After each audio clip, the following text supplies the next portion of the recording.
How you doing? I just wanted to take a second to tell you about my old life and my new life. My old life, I got two pictures right there of me riding back in the canyons. I used to ride pretty hard, and I'm lucky to be alive. God knows that. I got my target practice back there also. I don't know if you can see that. It's a pretty good spread on the chest area, and then one shot to the head, and that's how that's how I roll. Um, That's pretty much my whole life. You can see here I got the little motorcycle on the desk. Gotta love the motorcycles. Oh, that's pretty much my whole life, man. Making videos, riding bikes, enjoying life. That's my old life. Can't do that anymore. Not when I have this mission. Taking back this country. Peacefully. But one thing that I got really scared of recently is, I don't know, I'm kind of afraid of civil unrest coming because I can see the national debt ceiling and how we're getting real close to there, and I live really close to a major metropolitan area.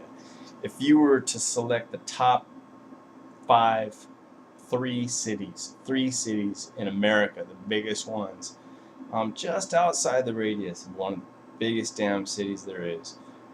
And with population comes, like, the more dense the population is, the higher the odds are that you're going to have some civil unrest, lack of food, lack of water, when it comes down to it.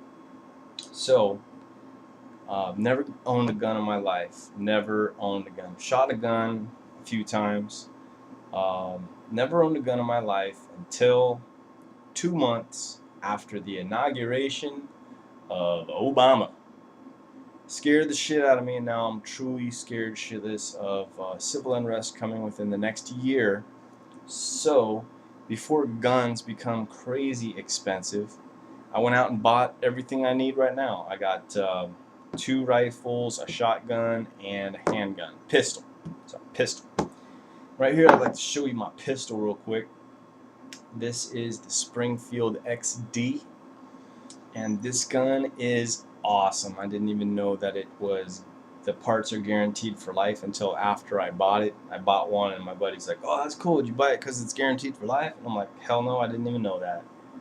You can field strip this thing in less than 8 seconds. It's just clip, clap, clip, and you're done. It's so easy. A 6-year-old could do it if you just showed them how. Awesome.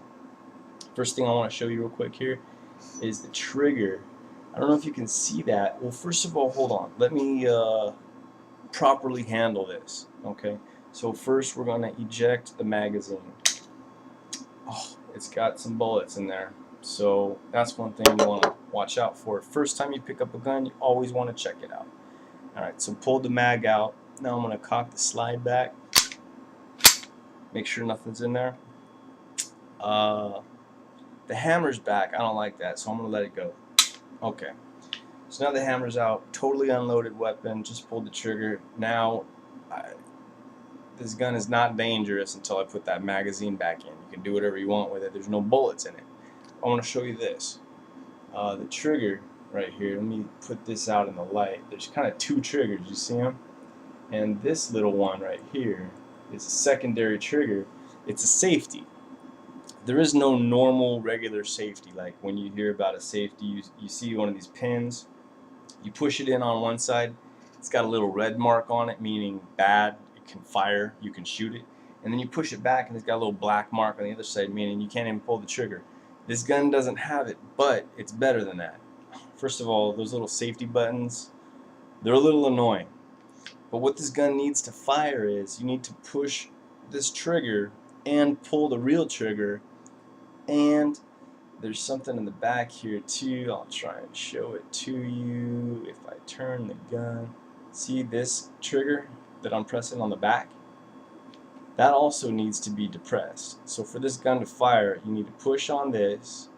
You also need to pull on that trigger and then pull the trigger, which is really easy to do if you just grasp the gun. You've already pushed in the other trigger. and I can't even feel it right there. It's awesome. And when you pull the trigger, you have to pull the first trigger first. So basically, it won't go off unless you kind of want it to. Because if you drop it one way and it falls down like this, usually the trigger gets pulled down, and so it's coming down and the trigger keeps going, but the gun doesn't, so the gun goes off. Well, this is not going to be depressed upward if it's falling down. If anything, the force will push it down even further. Same thing the opposite way. See, you have to pull this trigger up and you have to push this down, so either way it falls, it's not going to go off. So that's it. One last thing I love about this gun, well, first of all, this mount right here, it's got a built-in rail mount. Let's see, is it right here? Yeah, it's right there. That's just awesome, man. You can put a laser on there or a light, or you've seen laser and light. You can switch it off one or the other. Anyway, you can mount whatever you want right there. It's awesome. I would recommend switching out these sights and getting some glow in the darks, just in case you need them at night. But this gun is so easy to aim. I think just from the form, you know exactly what you're doing with it. You know exactly where you're aiming it. So that's cool. Last safety feature I want to show you real quick, and if I can get the glare, let's see, get the glare. Nice. So right here, there's a little tab that's just that long. It's just from there to there, and it's on the top, right next to the ejection. I'm gonna call it the ejection hole because I'm uninformed. So yeah, sorry about that. Anyway, the ejection freaking hole. I'm gonna have to look that up so I don't get embarrassed next time. But I'm an honest guy, so I'll let you know what's up. Anyway, I'm talking about this little strip right behind it, and I'll get the glare on it right there. So you can see there is one there. It's a little tab right there. Yeah, enough of that. And if you can see right now, it's flat against the gun, which means there's no bullet in the chamber. So you take your bullets, put them in here, still no bullet in the chamber. Okay, then you're gonna cock it back like that. Always keep your finger off the freaking trigger, so the finger's up against the side. And if you see now, you see this little lip right here where my finger is, and it's right there. And you see it now. And if I put it up on the side like this, let's see here. Well, first of all, this gun is loaded and aimed, ready for you. If I can get it on the side here, you can see that lip. See, it's poking up. See like that? Hold on, get this right here. See how it's poking up right there? That means there's one in the mag. There's a bullet in the chamber. Whenever you have a gun with a bullet in the chamber, just pull the mag back out. Cock, slide back. And the bullet just dropped on my lap. It's right here. So now looking back at this gun, there is nothing in the chamber. And you can tell by looking at the top. But the only way I go about it is to check. Make sure the hammer's back. I don't like that hammer staying cocked all the time, but I don't dry fire my gun all the time anyway.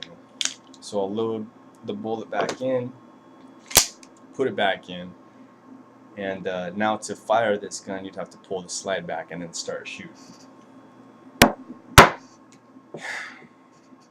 Gotta love the Springfield XD. Got nothing but good things to say about it. That's my pistol. I can't tell you. They come in 9mm, 40 cal, and 45. And 9mm was too small for me, but I did get one of the other 2 calibers. Just to let you know.